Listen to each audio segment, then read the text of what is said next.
Partout, il y a des gens à connaître. Ils sont des bâtisseurs qui ont défié les obstacles, gravi les échelons, surmonté leurs craintes.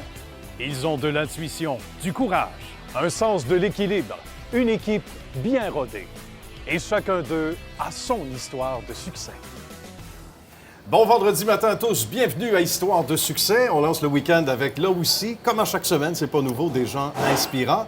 À commencer par Dr Marie-Ève Grégoire, qui est là. Bonjour. Bonjour. Dentiste de profession. Et évidemment, quelqu'un qu'on aime beaucoup, qu'on est allé rencontrer il y a quelques heures à peine. On va vous présenter ce reportage-là tantôt. Le temps de vous dire, il ne faut pas oublier, un gros merci à nos amis du Roasters Atwater, où on se trouve. On n'a pas été trop tannants la dernière fois, ils nous ont repris. On va peut-être revenir éventuellement. Donc, merci à la belle équipe, Peter, et sa charmante équipe de gens ici au Roasters rue Atwater. Bonjour à Paolo de chez Pat et Griffes. Comment ça va, mon cher Paolo? Ça va très bien. Mon cher Paolo, qui est en pleine expansion, une entreprise qui va très bien aussi. Pascal Vallée, architecte, comment ça va? Ça va bien? Oui. Merci d'accepter l'invitation. Merci d'être là Plaisir. aussi. Pascal, qui est dans la magnifique ville de Sainte-Thérèse, nouvellement installée. Alors, on va se jaser tout à l'heure. Mais d'abord, on se tourne vers Marie-Ève, qu'on est allé rencontrer, on le disait, un peu plus tôt cette semaine. Nous sommes en compagnie de Marie-Ève Grégoire, qui est dentiste et propriétaire de ma clinique du sourire. Comment ça va, Marie-Ève? Ça va très bien, merci. Merci de nous recevoir dans ce très beau lieu sur lequel on a mis la patte il y a quelques années déjà, un peu plus d'un an. Oui, exactement. Bravo. Un an et demi. Félicitations. On va parler des origines d'abord de la clinique. On est à Saint-Jean-sur-Richelieu, dans les Halles Saint-Jean. Pour ceux qui sont familiers avec les lieux, ça a commencé quoi, une trentaine d'années environ ici? Oui, exactement. La clinique a plus d'une trentaine d'années. Donc, dès l'ouverture de la section professionnelle des Halles, le dentiste Dr Hearns a parti sa clinique ici. Bien. Et là, Marie-Ève est arrivée dans le décor, dans l'environnement. Si on peut parler des débuts, parce qu'on est dentiste depuis 12 ans déjà, ça va vite. Et comment c'est déclaré la femme d'affaires? Parce que entrepreneur, c'est autre chose, parce qu'on peut être simplement dentiste et c'est tout à fait noble, mais aussi, vous étiez une femme d'affaires déjà, là. Comment tout ça a pris J'ai naissance? gradué il y a 12 ans. J'ai commencé par travailler dans la région de Québec pendant 7 ans dans une même clinique dentaire où j'ai pris mon expérience tranquillement, pas vite. Puis après cette année, je me suis dit que si je voulais un jour devenir propriétaire d'une clinique, il fallait que j'aille chercher d'autres expériences, d'autres styles de gestion. Donc, ce que j'ai fait pendant 3 ans, j'ai décidé de faire des remplacements de court terme dans différentes cliniques qui m'attiraient. Okay. J'ai fait ça pendant 3 ans, puis ensuite de ça, c'est devenu clair que je savais où je voulais m'en aller, que j'étais prête, que j'avais plus de notions de gestion et tout, puis j'étais prête à me lancer en affaires. C'est intéressant. Un peu comme des hors-d'œuvre, là. On dit, bon, ben, on goûte à ça, et après ça, on se reconnaît à travers. Oui, puis que ce soit tant au niveau de toucher à toutes sortes de technologies, hein, parce que quand on veut ouvrir une clinique, ben, on a toutes sortes de technologies qu'on peut acheter, qui sont assez dispendieuses. Donc, savoir vers quelle technique je voulais m'en aller, une technique de gestion aussi avec les employés, tout ce qui me convenait, puis ce qui convenait comme approche patient aussi. Okay. Puis, à force de travailler dans différentes cliniques, différents milieux, j'ai acquis beaucoup d'expérience, puis j'ai la vision de ce que je voulais offrir comme service de dentisterie est devenue très claire. Puis c'est à ce moment-là que j'ai décidé de partir ma propre clinique, ma clinique du sourire. Comment on met notre touche personnelle, Marie-Ève, pour se démarquer, justement? Bien, ma clinique du sourire, je voulais que ce soit une clinique très familiale. Je pense que le personnel à l'entrée, vous l'avez vu, super accueillant. Ça part de là, hein, un bon personnel à l'entrée qui sait rendre les gens à l'aise. Ensuite de ça, quand on passe en salle, tout le personnel est très heureux d'être là, heureux d'aider la clientèle. Puis, va prendre le temps d'écouter les gens. On leur offre après ça une multitude de moyens de gérer leur stress. Ça va de regarder un film. Hein. Ils ont des lunettes, puis ils peuvent regarder des films pendant les soins. Ça va de la détente par hypnose. Hein. On a des patients qui sont un petit peu plus stressés, puis à ce moment-là, on va aller avec de l'hypnose. Ça va avec la sédation au protoxyde d'azote. Et c'est là qu'on se démarque aussi, Marie-Ève, c'est-à-dire de pouvoir offrir ce qui est à la fine pointe de la technologie. Nonobstant le coût en bout de ligne, on sait que le résultat sera apprécié par le patient. Exactement. Donc, au niveau de la technologie, j'ai commencé. La première chose que j'ai acheté en 2012, c'est un laser à tissu mou et tissu dur. Donc, c'est un laser qui travaille tant au niveau de la gencive qu'au niveau de la dent ou de l'os de la mâchoire. C'est une belle technologie. Je suis allée jusqu'au Montana pour prendre des cours dans une clinique dentaire. Je suis un des précurseurs dans le domaine de la dentisterie au laser. Puis, je l'ai appliqué rapidement dans ma clinique, puis je l'utilise tous les jours. C'est la première technologie que j'ai intégrée dans la clinique. Ensuite de ça, dès que je suis devenue propriétaire, j'ai décidé d'ajouter la technologie CEREC, qui est des restaurations en céramique ou une couronne en une journée. Souvent, on entend parler de ça. Donc, on offre ça à la clinique, que ce soit restauration ou couronne en une journée. En une journée, il faut le faire, parce que normalement, le patient est appelé à revenir, etc. Puis ensuite de ça, quand on a fait la rénovation en 2018, entre autres, le but de la rénovation, c'était de se créer de l'espace pour pouvoir rentrer la radiologie 3D pour la pose d'implants, la planification de chirurgie de dents de sagesse incluse et d'autres diagnostics. Donc, il fallait agrandir. On avait de l'espace, il a fallu le faire, donc on parle d'investissement. Donc, comme quoi, ça revient un peu à ce qu'on mentionne depuis tout à l'heure, au-delà de la machinerie, des outils, quand c'est le temps il faut prendre les moyens. Parce que là, ça devient nécessaire, justement. Il faut agrandir, il faut injecter des sous. Il ne faut jamais hésiter, on n'a pas le choix. Là. Non, c'est sûr. Moi, j'ai acheté la clinique ici en 2017, en août 2017. Puis, quoi que ça répondait amplement à mes besoins au niveau de la grandeur des locaux. La clinique était quand même âgée. Il n'y avait pas de salle fermée. Donc, il a fallu quand même qu'on repense un petit peu la manière de faire la clinique. Mettre ça au goût du jour un peu. Oui, exactement.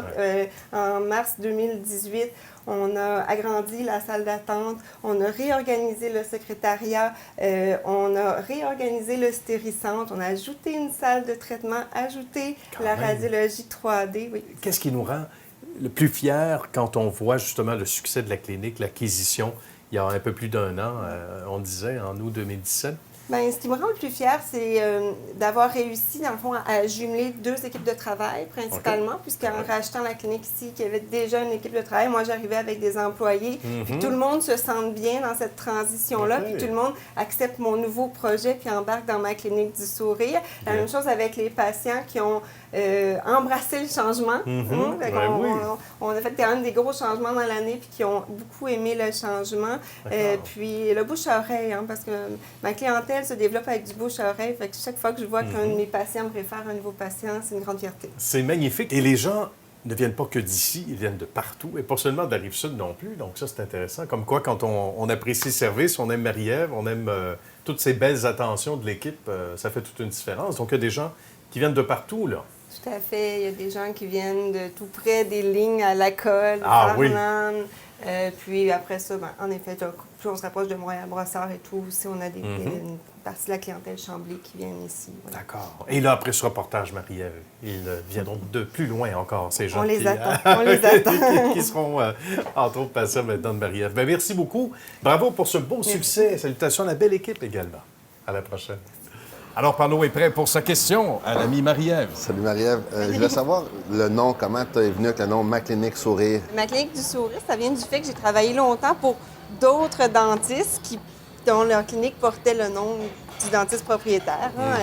Donc, ce que je trouvais, c'est que ça ne donnait pas d'appartenance aux autres dentistes, aux employés. C'est la clinique du dentiste propriétaire. C'est vrai. Puis, ce que j'ai décidé de faire, c'est de créer un nom pour que chaque dentiste qui travaille avec moi se sente aussi propriétaire de la clinique que moi-même. Clinique plutôt que centre dentaire, parce que on s'attaque à différentes sphères de la bouche, pas juste les dents. Fait que je trouvais que c'était important de donner le côté, l'aspect médical du nom. Puis enfin, du sourire plutôt que des dents, parce qu'encore là, on attaque le sourire dans son ensemble, puis on s'assure que les patients repartent de la clinique avec le sourire. Hey, c'est bien expliqué, ça. Merci. D'un seul trait, à part ça. Ça inspire Pascal pour sa question à son tour. Quelle est ta vision sur la dentisterie familiale? J'ai une vision très globale de la dentisterie familiale. Chez nous, ça part avant même qu'un enfant soit né. Donc, on prend en charge les mamans enceintes, puisqu'on sait qu'il y a plusieurs problèmes qui peuvent être liés à des problèmes de gencives chez les femmes enceintes, qui peuvent mener à des accouchements prématurés. Ensuite de ça, on voit des tout petits, à toutes les semaines, j'ai des tout petits poupons qui n'ont pas encore de dents, chez qui on fait une petite chirurgie qui s'appelle la phrénotomie pour aller dégager le frein qui est sous la langue, qui permet qu'il y ait un meilleur allaitement. Ah bon? On voit les adultes aussi de tous les âges avec toutes les technologies qu'on a besoin pour bien les servir, jusqu'aux personnes âgées qui ont même plus de dents encore là, chez qui on va faire de la détection pour le cancer buccal. Intéressant. On voit que c'est ça, le portrait familial chez Marie-Ève. C'est fort intéressant et c'était un beau reportage, Marie-Ève. Merci de la belle visite aujourd'hui. On reste tout près. On se tourne du côté de Paolo qu'on est allé rencontrer avec, entre autres, des gens fort intéressants là aussi. On regarde ce que ça donne. Bonjour à vous trois. Bonjour. Merci de nous accueillir chez Pat et Griff. Bannière assez, on va le dire, récente, qui fait des petits. Et ça, c'est assez passionnant. On va parler d'abord, Tony, de l'historique en tant que fondateur, président fondateur. Comment cette passion-là a commencé pour le monde? Parce que c'est pas juste mercantile, c'est pas une question d'affaires seulement. Il faut aimer les animaux, il faut aimer le domaine. Hein? Ben, moi, ça a tout commencé en 1993. OK. J'ai parti ma première entreprise chez mes parents dans le sous-sol. OK. Puis après un an, Ouais. j'ai trouvé que j'avais la passion pour être en affaires. Bien. Donc, j'ai parti mon premier commerce. OK. 100 pieds carrés, 250 piastres de loyer par mois Ah, ça, c'est dans bon. la télécommunication. Ah, OK. Donc, à si bas prix pour un local, c'est bon C'est parce ça. que... C'est des moyens que j'avais dans Ben, c'est dans merveilleux. ce temps-là parce que j'allais encore aux études. Après 20 ans d'opération, on Oui. est rendu à 21 magasins avec plus de 100 employés. C'est extraordinaire. Donc, en 2010, j'ai eu la passion d'être en affaires. OK. Puis j'étais encore motivé, puis je voulais faire d'autres choses que juste la télécommunication. OK. OK. Donc, je voulais m'embarquer dans un autre domaine. Quel domaine? J'avais pas encore une idée. Juste à temps qu'en 2010, j'ai acheté un chien. OK. C'est un bon début, ça. J'ai acheté un chien, j'avais 2 chats, OK. puis je voulais les nourrir, la meilleure nourriture qu'il y avait sur le marché. Oui. Puis, j'ai fait des recherches sur Internet. J'avais une idée de le type de nourriture qu'il fallait que j'achète. OK. Donc, j'ai été dans les grandes surfaces. C'est ça ce que je connaissais dans ce temps-là. Oui. C'est le réflexe qu'on a souvent. Et les grandes surfaces ne vendaient pas ce type de nourriture-là. OK. En faisant d'autres recherches, c'est là où j'ai appris qu'il n'y a pas beaucoup de places, des magasins, des boutiques qui sont spécialisés dans la haute gamme. D'accord. D'accord. Et Oui, c'est oui. là où ce que j'ai... Là, il y a une lumière. Là. C'est là où la lumière s'est allumée, puis C'est je me vrai? suis dit, bon, ça, c'est une opportunité d'affaires de commencer les pâtes et griffes. Absolument. Il faut parler à nos deux amis également, leur implication respective, parce qu'on va parler des franchises, ça c'est important. Éventuellement, on arrive à ça. Mais d'abord et avant tout, parle-nous de ton implication dès le jour 1. Comment ça a commencé pour toi? J'ai commencé avec Tony en 2004. Alors, j'ai vu aussi l'évolution du début de Pâtes et Griffes quand il a commencé à avoir l'idée de fonder cette entreprise-là. Et aujourd'hui, je m'occupe du développement. Donc, je m'occupe des franchises. On a commencé en fin 2018 à promouvoir le concept de franchise. Bien, bien. Donc, Puis il y a de l'intérêt, c'est ce qu'on nous a dit. Là. Il y a déjà Beaucoup beaucoup d'intérêt. d'intérêt. Vous avez acheté des crocs en bol, pour ceux qui connaissent la bannière. Hein? exact. Donc, il y a déjà Oui. combien de temps? Ben, Presque 2 ans déjà. Déjà? quand OK. on l'a fondé en 2010, on a parti avec un magasin. Une couple d'années ensuite, on a ouvert notre deuxième. OK. Et on avait un choix d'ouvrir d'autres magasins, mais j'ai eu un appel de coq en bol de les acheter. Puis eux autres, il y avait 8 magasins, 8 à 10 magasins. Ça fait une belle base, là, déjà. Puis, C'est solide. Ben oui. Donc, on a mis le développement d'ouvrir des magasins sur le haut. OK. On a fini par accueillir la franchise de Coq en bol. Sauf que Coq en bol était une franchise plus grande surface. Ah, OK. Ils ne sont pas haut de gamme. Donc, il y avait des ajustements Donc, il y à avait apporter, là. beaucoup d'ajustements. j'imagine, oui. Puis jusqu'au présent, on est encore en train d'ajuster, modifier les magasins, mais ils sont tous dans notre image présentement. Bravo. Ils sont tous des pâtes et griffes, ils sont tous haut de gamme. C'est tout C'est haut de gamme, quand on parle de haut de gamme, c'est la nourriture crue, Oui, les d'accord. folisés, Oui. les déshydratés, OK. tout ce qui est santé pour l'animal. Parce que pâte et griffe, c'est ça. On peut parler du programme Fidélité aussi. Nous, ici, on n'offre pas une carte de points physique. C'est un dossier client qui accumule directement les sacs dans le système. OK. Après 10 sacs, il obtient un sac gratuit, dépendamment des compagnies. Ensuite de ça aussi, on accumule des points.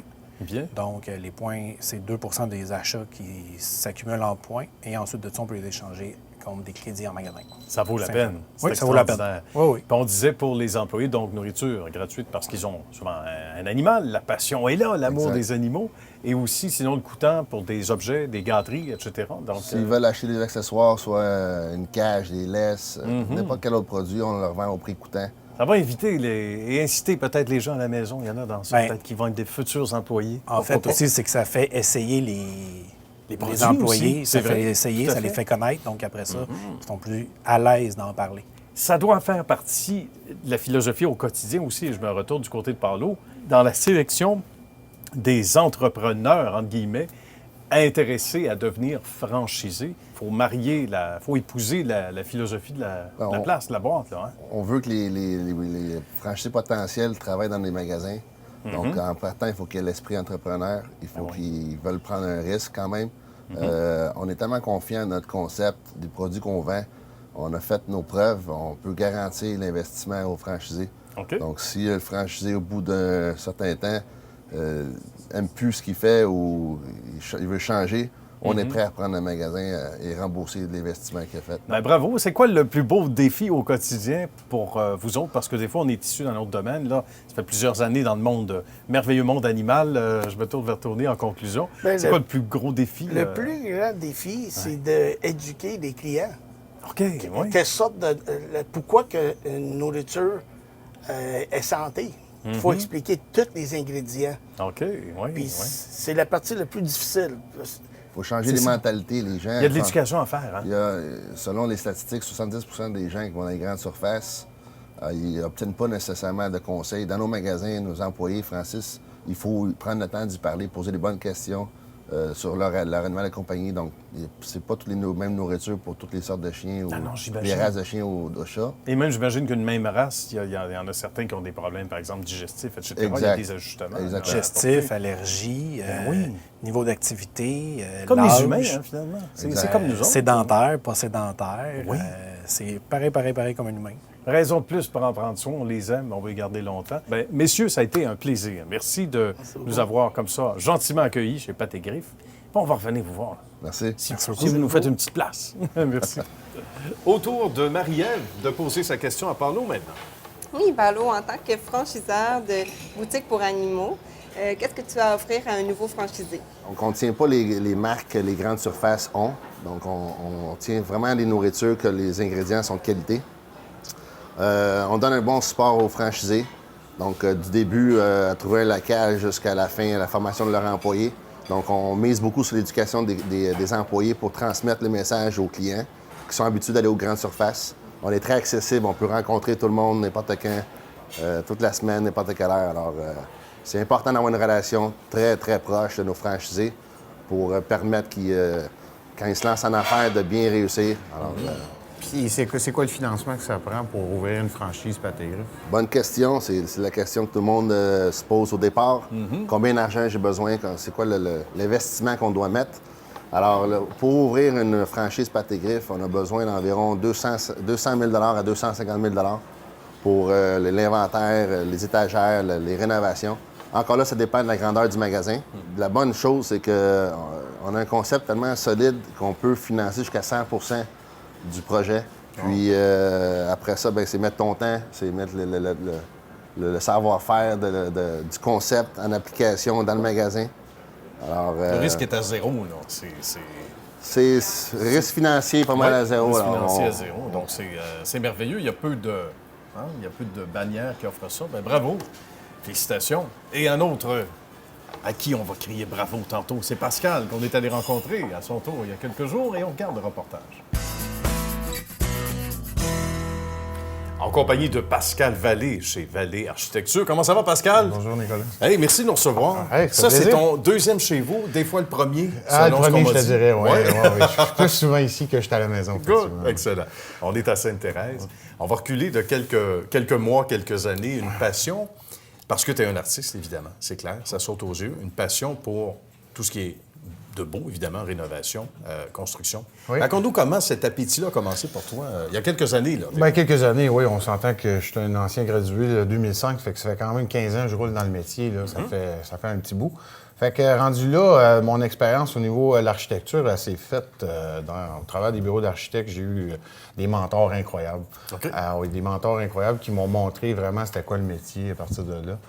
Fait que de fil en aiguille, j'ai toujours évolué un peu dans la conception, mais j'ai eu aussi une expérience avec des constructeurs. J'ai fait bon 5 ans avec une compagnie de construction qui m'ont montré le métier directement sur place. Là, vraiment. Ça, c'est important. Sur le terrain. Là. Sur le terrain. Les vraies J'étais un gestionnaire de projet. Puis suite à tout ça, mais je pense que la vie t'amène à des signes qui disaient, bon, mais regarde, je pense que c'est le temps de partir le bateau. Là, puis, Quand les planètes sont alignées. Oui, les planètes sont alignées. Puis je pense que les références se faisaient demander. Puis je veux dire, l'élaboration de notre travail se faisait surtout sur les réseaux sociaux. OK. Fait qu'avec les réseaux sociaux, ça nous a permis de se faire connaître. Puis là, on arrive dans l'offre de service. Oui. Comment Vallée Architecture se distingue? Il se distingue, puis pas à peu près. On disait tout ce qui est custom, c'est du clé en main.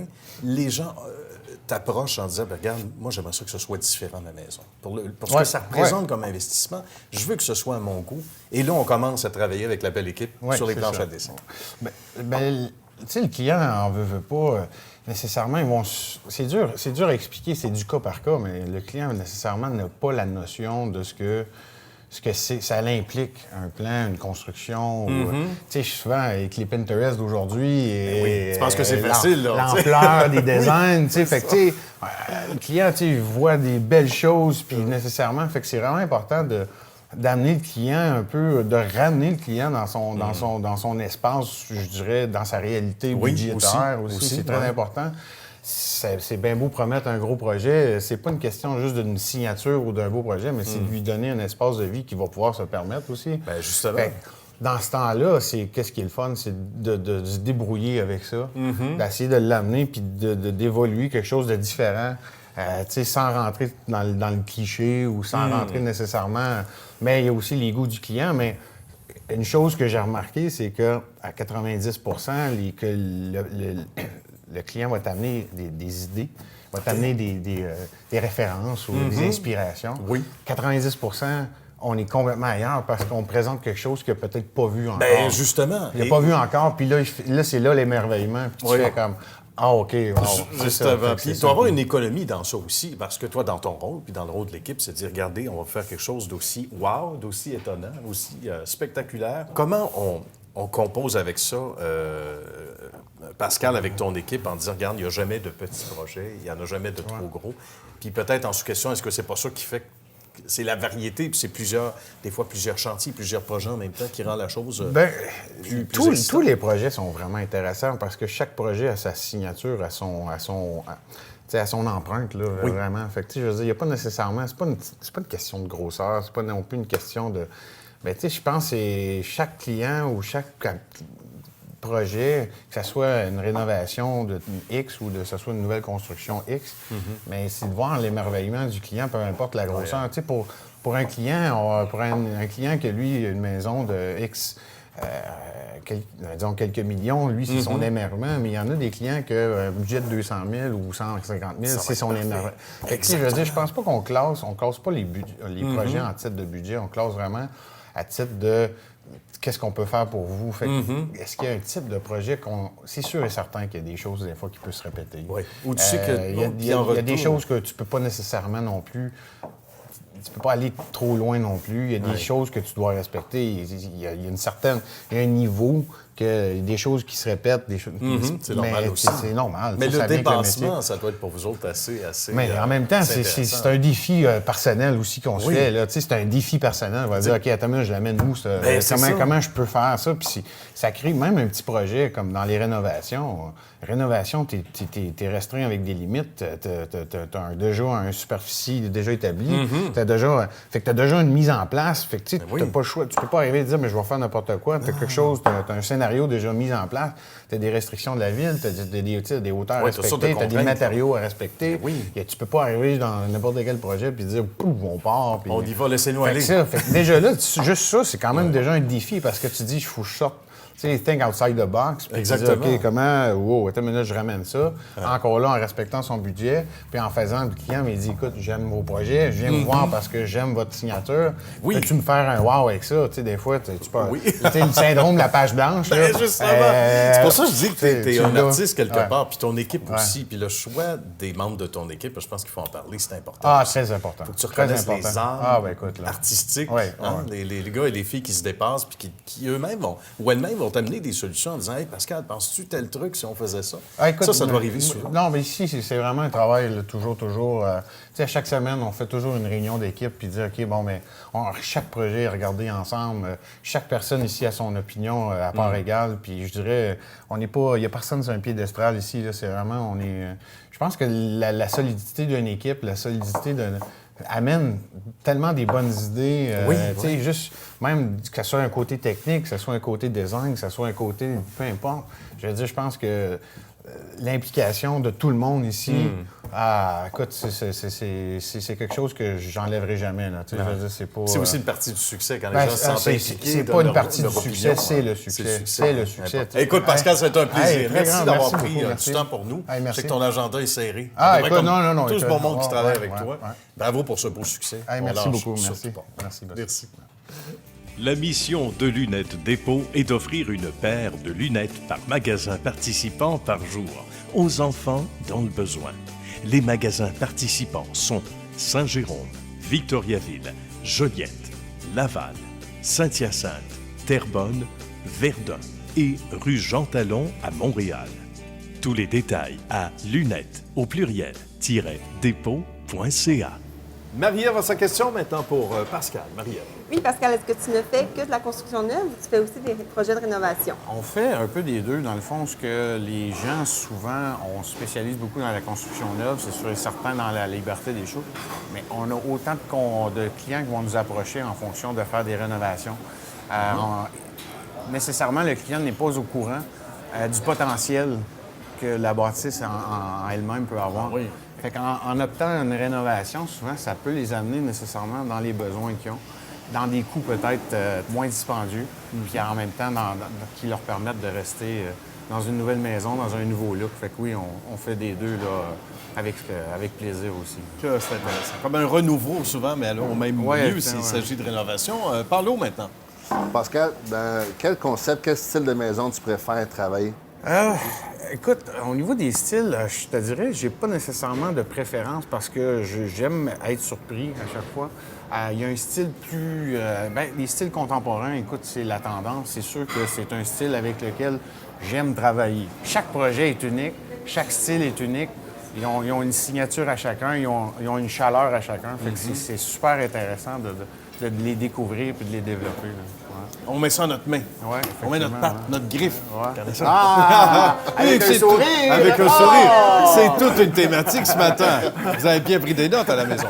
Alors, parlant de ça, il faut bien sûr donner vos sites web respectifs à tout seigneur, tout honneur, mon cher Pascal. Valierarchitecture.com de L2E. Voilà.